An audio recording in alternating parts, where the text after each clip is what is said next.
Hello नमस्ते welcome, मैं सलोनी स्वागत करती हूँ आप सभी का मेरे यूट्यूब चैनल पे। तो कैसे हो आप लोग? उम्मीद करते हैं कि आप लोग भले चंगे मस्त होंगे। और ये मेरा दोपहर से अब मैं अपने बच्चों को स्कूल से ला चुकी हूँ, उन लोगों को चेंज वेंज करा करके फिर मैं मशीन लगा करके गई थी उन लोगों को स्कूल से लाने। और उसके बाद यहाँ पे मैं कपड़े वपड़े फैला रही हूँ। लंच मैंने रख दिया, दलिया मैं बस बनाऊंगी क्योंकि इन लोगों को दाल चावल से कोई मतलब नहीं होता है। और सुबह भी नाश्ता करके गए थे, फिर अपना जो लंच था वो भी लेकर के पराठे ही गए थे, इसीलिए मैं दलिया बना रही हूँ।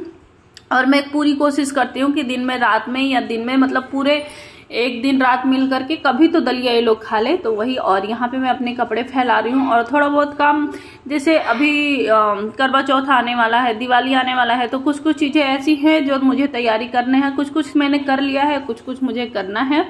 तो और यहाँ पे मेरी बिटिया रानी मस्ती कर रही है दीदी के साथ। दीदी कई दिनों के बाद घर से आई हैं, तो यहाँ पे मैं एलोवेरा धुल रही हूँ। और मैं वीडियो बनाई थी बट पता नहीं कैसे मेरे बच्चे रहे वीडियो बनाती रहती हूँ और पता नहीं कैसे थोड़े देर फोन लेंगे डिलीट कर देंगे।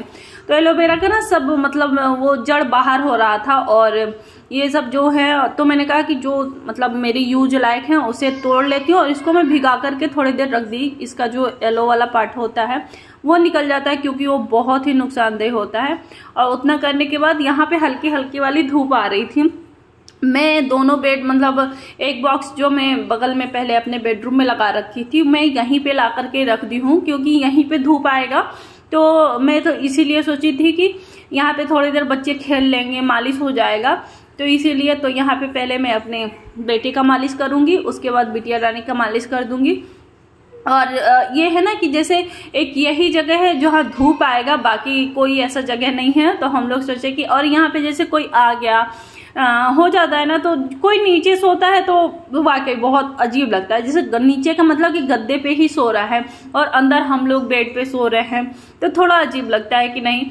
तो इसीलिए और यहाँ पे डबल बेड जैसा हो गया दोनों बॉक्स लगाने के बाद, तो थोड़ा सा अच्छा भी लग रहा है। बच्चे भी मेरे यहाँ पे सो रहे हैं, खेल रहे हैं अच्छे से। और बिटिया रानी का भी मैंने मालिश कर दिया है, लेकिन ये कंघी करवाने टाइम इतना रोती है ना। ये सारे बच्चे, मेरे तीनों बच्चे कंघी करवा, इन लोगों का बाल इतना करली है ना, इतना करली है। और बिटिया का तो मेरा ना जैसे करली के साथ साथ ना बहुत रूखा सूखा सा बाल है इसका। मेरा बड़े वाला बेटे का सबसे करली था, नहीं करली तो मेरा दीसू का भी, दीसू का तो अभी भी ना जैसे मैं कितना भी कटवा दूं उसका करली ही रहता है। लेकिन युग का मेरा ये था कि करली होने के साथ साथ ना उसका बाल बहुत ही सॉफ्ट है, बहुत मतलब इतना अच्छा लगता था उसका बाल टच करने के बाद। और ये मेरी बिटिया रानी का ना बाल बहुत रूखा सूखा सा, जैसे लगता है यार अब तो बहुत ही बाल हो गए 2 साल में। नहीं तो ये तो हुई थी तो टकली हुई थी, कुछ था ही नहीं इसके पास, बाल वाल कुछ नहीं था। तो वही है, अब इसका मैं सर पे तेल लगा करके हल्का हल्का सा लगाऊंगी, बहुत ज्यादा नहीं लगाऊंगी। और ये जो आप लोग देख रहे होंगे, थोड़ा सा दिख रहा होगा टीवी में आप लोगों को, तो ये पापा, मेरे पापा ये गाना बहुत मन से सुनती हो। तो कोई भी काम इनसे करवाना हो ना तो आप लोग ये गाना लगा दो, या फिर 1-2 गाना और है उनसे करवा करके इन लोगों का काम कर दो तो हो जाता है। और मालिश की मैं बात करूँ तो एक ही बार में मालिश कर पाती हूँ, अब नहीं तो सबसे ज्यादा मालिश मैं अपने बड़े वाले बेटे का मालिश की हूँ, 5 बार 7 बार ऐसे मालिश की हूँ मैं उसका। बाकी मैं मालिश नहीं कर पाती हूँ इन लोगों का, इन दोनों का एक ही बार करती हूँ। और देखिए एक आध बार इसका मतलब अभी मुंडन होने वाला है, सोच तो रखी होंगी, देखिए कब तक से, मतलब अभी इसका 3रा चल रहा है। तो हमारे यहाँ 3 में 5 में ऐसे ही मुंडन होता है। तो 5 साल की हो जाएगी तो बड़ी हो जाएगी, बेटी लड़की है तो थोड़ा सा स्कूल जाएगी ना तो अजीब लगेगा। तो हम लोग सोच रहे हैं कि ये नवरात्रि आएगा अप्रैल वाला, तो उसमें करा देंगे इसका मुंडन। तो देखिए क्या होता है माता रानी की कृपा से। अभी मैं उन लोग को दूध पिला करके और मैं गद्दे बाहर रखी हूँ। कुछ ना कुछ मेरे बच्चे का सूसू तो करेंगे ही करेंगे, मतलब डायपर भी मैं पहनाती हूँ, पानी ला करके कोई गिरा देगा, मतलब चाय अगर दूध, यहाँ तक कि मेरी बेटी ना दूध उसको नहीं पीना होता है ना, ढक्कन खोल करके पूरा इसमें डाल देती है बेड में। तो और ये जो सारा सामान था बाहर था, मेरे पास कोई ऐसा बहुत यहाँ पे अलमीरा नहीं है कि मैं ऐसे ही सामान रख दूँ। तो ये जो सब मायके से साड़ी वाड़ी मिली थी वो सब मैं सोची कि अंदर रख देती हूँ। और कुछ चीज़ें मुझे बाहर भी निकालनी थी, जैसे ये बॉटल हो गया। और करवा चौथ की मैं जब गई थी शॉपिंग करने मायके वाला, जब तब उसी टाइम मैंने करवा चौथ का भी शॉपिंग कर लिया था, क्योंकि बार बार आना मेरे बस की बात नहीं है कि मैं आऊँगी और करके जाऊँगी। और जबकि देखिए मेरा ब्लाउज भी अभी नहीं हो पाया है, ब्लाउज का देखती हूँ मैं क्या करती हूँ, कोई तैयारी नहीं था इतना जल्दी ब्लाउज देने के लिए, मैं घर से आई थी। और एक दो साड़ियाँ और भी मुझे जो मिली हुई थी, उधर से रास्ते से हम लोग एक जगह और गए थे, इनके फ्रेंड के पास बेटा हुआ है उनको, तो उनके यहाँ से ये साड़ी मिली थी। तो ये साड़ी मुझे बहुत ही अच्छा लगा, मैरून कलर मुझे बहुत पसंद है। तो मैं अभी तो नहीं, तो जैसे कुछ मेरे यहाँ फंक्शन पार्टी पड़ेगा तो इसका मैं ब्लाउज बनवाऊंगी, तो इसलिए मैं ये सारी चीज़ें भी बाहर थी, तो मैंने सोचा कि चलो अब जब यहाँ पे गद्दा नहीं है तो मैं रख ही देती हूँ। तो इसीलिए ये भी जब मैं अलमीरा में गई देखी तो ये भी था, तो इसको भी मैंने सोचा कि अंदर ही रख देती हूँ। और नहीं तो यहाँ पे चूहा का भी दिक्कत है, ये नहीं कि जगह तो जगह जो है चूहा भी बहुत परेशान करते हैं यहाँ पे, तो इसीलिए मैं नहीं चाहती हूँ। जो पहनने वाला है वो तो मजबूरी है कि नहीं थोड़ा ऊपर ऊपर करके रख देती हूँ मैं, नहीं तो बाकी अगर नई चीज़ें हो जाता। अभी देखिए ना, कुछ दिन पहले कई ऐसी चीज़ें थी जो जब हम लोग घर से आए हैं तब कई ऐसी चीज़ें जो चूहा काट दिया था, लेकिन ये था कि बच्चों का सब गर्मी वाले कपड़े थे जो मतलब या तो खराब हो चुके हैं या तो फिर मतलब पहनेंगे नहीं, गर्मी वाले थे, तो थोड़ा सा दुख नहीं हुआ। अगर बच्चों का मैं नए कपड़े रख करके जाती तो मुझे बहुत दिक्कत होती। और यहाँ पे मैं गद्दे बाहर से ला करके, और फिर ये गद्दे तो नहीं, यहाँ पे मैं और बिटिया रानी सोते हैं नीचे, और यहाँ पे वो बाप बेटे दोनों सोते हैं ऊपर। तो मैं बेडशीट यहाँ पे लगा रही थी, तो ऊपर का तो मैंने बेडशीट लगा दिया था। और ये बेडशीट ना मुझे बहुत पसंद है, बहुत ही पसंद है, और ये डबल बेड पे पूरा आता भी नहीं है मेरे, तो मैं इसको ना इसी गद्दे पे बिछाती हूँ, बहुत अच्छे से लग जाता है यहाँ पे। तो यहाँ पे गद्दा उद्दा लगाने के बाद, और इन लोगों की फरमाइश, मतलब कई दिन से कह रहा था मम्मी मोमोज। तो यहाँ का क्या सिस्टम है कि दशहरा से एक दिन पहले ही कोई भी दुकान नहीं खुली थी, आपको अगर जाना है तो मेला ही जाओ, बाकी किसी ने सब्जी तक नहीं मिल रहा था। तो आज इन लोग की दीदी आई, तो दीदी बाहर जा रही थी, तो तब भाई इन लोग का हो रहा था कि दीदी से मम्मी मोमोज मंगा लो, तो उन लोगों को मोमोज मंगाई और दे दिया। ऐसे अगर आप तीखा सब्जी बना दो ना थोड़ा सा, तो बच्चे नहीं खाते। और मोमोज की चटनी के साथ, मेरा बड़ा वाला बेटा ना मोमोज की चटनी लेकर के उसके साथ डिप करके वो खाता है, और ऐसे थोड़ी सी सब्जी तीखी हो जाएगी तो नहीं खाएगा। और जो मैंने कपड़े सब धुले थे वो सूख गए हैं, तो अभी मैं इसको समेट लूंगी। और देखिए ये मेरे साथ भी करवा रहा है, जब थोड़ा बहुत ना कोशिश कर रहा है हर चीज में कि नहीं करे, और मुझे मैं करता भी है तो मैं इसको परेशान नहीं करती हूँ। हम कहीं चलो कुछ भी तो कर रहा है, तो कपड़े वपड़े समेट करके मैं सारा रख दी। उसके बाद जो मैं भिगा करके रखी थी, मतलब 1-1.5 घंटे हो गए थे, मैंने बहुत सारा काम कर लिया। उसके बाद तो ये बहुत अच्छे से, तो जो सूखा वाला पार्ट है ना, अच्छे वाले पार्ट ही मैं लूँगी इसमें, ये नहीं कि जो सूखा है या फिर थोड़ा से जो पत्ते खराब हो गए हैं वो मैंने कहा कि यूज कर लेती हूँ एलोवेरा का। वैसे भी, और पता है मुझे ना बहुत डैंड्रफ होते हैं, बहुत ज़्यादा डैंड्रफ होते हैं। अब ठंडी स्टार्ट हो गई ना, तो है थोड़ा सा मेरे साथ प्रॉब्लम होता है। तो मैंने कहा कि चलो अभी ये एलोवेरा से, और जो अभी मैं इसका बनाऊंगी तेल, तो आप लोगों को ये तेल ना मतलब बहुत ही अच्छा है। अगर आप लोग इस तेल को अपने, जैसे होता है ना कि ठंडी में कुछ लोगों को बहुत रूखा सूखा सा, या फिर वो क्या बोलते हैं, कुछ लोगों को रैसेस हो जाते हैं ना, तो ये जो मैं तेल बना रही हूँ ना उसमें भी ये फायदा करते हैं। बाकी बालों के लिए तो समझो कि अमृत बाण है, ये बहुत ही अच्छा होता है, बहुत अच्छा। तो पहले मैंने एलोवेरा को छोटे पार्ट में काट लिया, और मैं बस इसको बहुत अच्छे, मतलब बहुत महीन नहीं करने वाली हूँ कि एकदम बारीक कर दूं इसको, नहीं। और मैंने यहाँ पे लोहे की कढ़ाई रखी है, एकदम सिम पे आँच है इसका, ये नहीं कि बहुत तेज, एकदम सिम समझिए।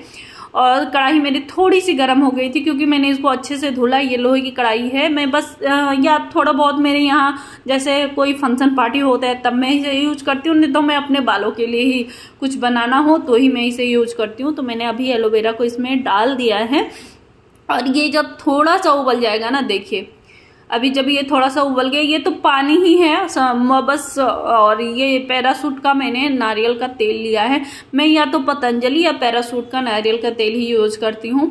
और कभी कभी जैसे गर्मी का दिन था तो मैं ऑलिव ऑयल भी यूज कर ले रही थी। तो ये पूरा आधा kg है, और इसको मैं बना दूंगी तो अभी मेरा चलेगा, बहुत अच्छा खासा चलेगा। मैं अपने बच्चों के बालों में भी लगाती हूँ, हस्बैंड भी मेरे लगा लेते हैं, तो इसीलिए और इसको थोड़ा सा पकाना पड़ेगा, क्योंकि ये पानी में जब तेल मिलता है तो देखते ही कैसे हो जाता है। थोड़ा सा इसको है कि आप जैसे चलाते रहिए, मिक्स करते रहिए तो होगा। और जब तक से मेरा इधर का काम हो रहा है, मैंने कहा कि मैं डिनर की भी तैयारी कर लेती हूँ, क्योंकि अगर मैं इसी में बस खड़ी रहूँ, इसी को बनाती रहूँ तो बहुत ज़्यादा टाइम हो जाएगा। और इसके लिए मैंने फिर करेला मेरे पास था, तो ये कई दिन से बोल रहे थे कि मुझे भरवा करेला खाने का मन कर रहा है।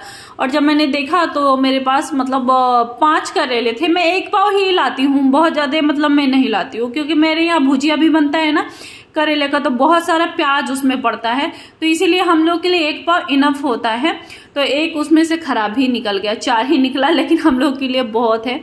तो पहले मैंने उसका छिलका उतार लिया है, और छिलका उतार करके धुल करके और इसको मैंने बीच से काटा है। और ये जो होता है चम्मच के उल्टा कर करके आप निकालोगे ना तो बीज बहुत अच्छे से निकल जाएंगे। तो अभी मैं इसमें हल्दी और नमक मिक्स करके थोड़ी देर इसको ढक करके रख दूंगी, ताकि इससे ना जो अब इसका थोड़ी देर क्या, मैं 1 घंटे के लिए रख दूंगी। अभी 6 बज रहे हैं, 6:30 बज रहे हैं, और ये 7:30 बजे तक मैं खाना बनाना शुरू करूंगी। और इसमें नमक और जो मैंने बीज था और जो मैंने छिलका उतारा था उसको भी मैं यूज कर लूंगी, ये नहीं कि इसको मैं फेंक दूंगी। उसमें भी नमक हल्दी मिला करके रख दूंगी। और ये देखिए अब मेरा तेल बन करके तैयार हुआ है एकदम, क्योंकि सीम आंच पे बनता है तो टाइम लगता है।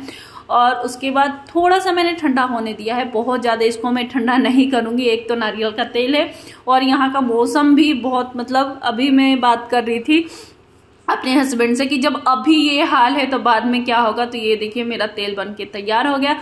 और आ गए हैं बिशु, तो उनको मैं चाय बना करके दे दूंगी। चाय पीने के बाद फिर मैं आई किचन में। तो ये देखिए इसमें से जो भिगा करके मैं नमक और हल्दी में रखी थी, तो ये देखिए पानी कितना निकल रहा है इसमें से।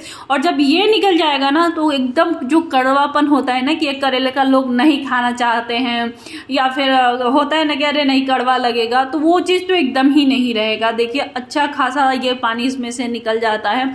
और जिस तरीके से मैं बना रही हूँ ना, आप लोग बना करके देखिएगा, बहुत ही अच्छा लगेगा। तो एक तरफ मैंने दाल रखा है और भगोने में मैंने पानी डाल करके और ऊपर से ये जो छन्नी है वो डाल दूंगी जिसमें सब्जी वब्जी धुल के रखते हैं, और उसमें थोड़ी देर स्टीम कर लूंगी। थोड़ी देर क्या, 15 से 20 मिनट तक मैं उसे स्टीम करूंगी, कि मतलब 80% मैं ऐसे ही पका लेती हूँ। क्योंकि देखिए एक तो करेला है, आप उसको डालोगे अगर ऐसे ही पकाओगे तो तेल बहुत ज़्यादा जाएंगे, और तेल का तो समझिए मसाला भी जल जाता है अगर आप ऐसे ही बनाते हो तो। इसीलिए मैं वैसे भाप में कर करके उसको पका लेती हूँ। बस थोड़ा बहुत मुझे कुरकुरा करना होता है। तो अभी मैं यहाँ पे मसाला तैयार कर लूँगी। तो सरसों का तेल मैंने डाला और थोड़ा सा जीरा हींग डाला है, और जो वो छिलका था और बीज था इसको मैं बहुत अच्छे से मतलब भून लूँगी। इसको एकदम कुरकुरा करना है कि ये कहीं भी जा करके ये ना किसी को लगे कि तीखा लग रहा है। और मैंने 2 मीडियम से भी थोड़ा बड़ा था, खूब बड़ा भी नहीं था, मीडियम से थोड़ा सा बड़ा था। तो मैंने प्याज लिया है, प्याज को मैंने चॉप किया और प्याज को भी मैंने भून लिया है। प्याज को मैं बहुत ज़्यादा नहीं भूनी हूँ, एक हल्का सा कि सॉफ्ट हो जाए। उसके बाद मैंने नमक डाला और धनिया पाउडर मैंने 2 चम्मच डाला है, थोड़ा सा हल्दी पाउडर डाला, आमचूर पाउडर मैंने 1.5 चम्मच डाला, और थोड़ा सा मैंने सौंफ का जो पाउडर होता है वो डाला। उससे टेस्ट बहुत ही अच्छा आता है, बहुत अच्छा आता है। और थोड़ा सा मैंने लाल मिर्च डाला है, हल्का सा डाला है, बहुत ज़्यादा नहीं डाला है। करेला में वैसे मिर्चा नहीं पड़ता, लेकिन अगर आप भर के बनाते हो तो उसमें आप मिर्चा डालते हो तो बहुत ही अच्छा बनता है। और यहाँ पे मेरा मसाला भून करके तैयार हो चुका है। तो अभी थोड़ा सा इसको मैं ठंडा होने दूंगी। और यहाँ पे देखिए मेरा जो मैंने ऐसे स्टीम किया था वो भी बहुत अच्छे से हो गया। तो इसको मैं दबा दबा करके मसाले को भर लूँगी। थोड़ा सा मसाला ज़्यादा हो गया था तो मैंने उसको रख दिया है। मैं बाद में उसको करेले वरेले का कुछ करूंगी तो मैं बना लूंगी, क्योंकि ये बहुत जल्दी खराब नहीं होगा, 1-2 दिन तक चल जाता है। अभी भी मेरे से तेल बहुत ज़्यादा पड़ गया, तेल बहुत ही कम लगता, तेल बाद में फिर मेरे से बहुत ज़्यादा बच गए थे। अब बस ना मुझे तेज आंच पे मैं बस इसको कुरकुरा करूंगी, क्योंकि मेरा जो करेला है वो बाकायदे बहुत अच्छे से पक चुका है। तो ये चारों तरफ से मैं इसको उलट पलट करके इसमें तेल लगा दूंगी, बाकी इसको मैं कुरकुरा कर दूंगी। तो ये तैयार हो जाता है और बहुत ही टेस्टी लगता है। आप लोग ट्राई करिएगा और बहुत जल्दी बनके तैयार हो जाता है। ये देखिए, और ये 4 हम लोग के लिए इनफ है। तो ये था हम लोग का डिनर, दाल चावल और ये तो इसके बाद फिर मैं अभी सारा किचन का सफाई करूँगी। सफाई करने के बाद उसके बाद थोड़ा सा जैसे वॉशरूम में बच्चे जाते हैं ना मेरे, तो ऐसे ही हस्बैंड भी गए ऐसे, तो थोड़ा बहुत मैं रात में वॉशरूम का भी पानी वानी से सब डाल करके साफ कर लेती हूँ। उसके बाद फिर मैं आऊँगी तो हाथ मुंह धुल करके उसके बाद मैं खाना खाने बैठती हूँ। तब तसल्ली से जैसे लगता है कि नहीं अब खाना अच्छे से खाया जाएगा।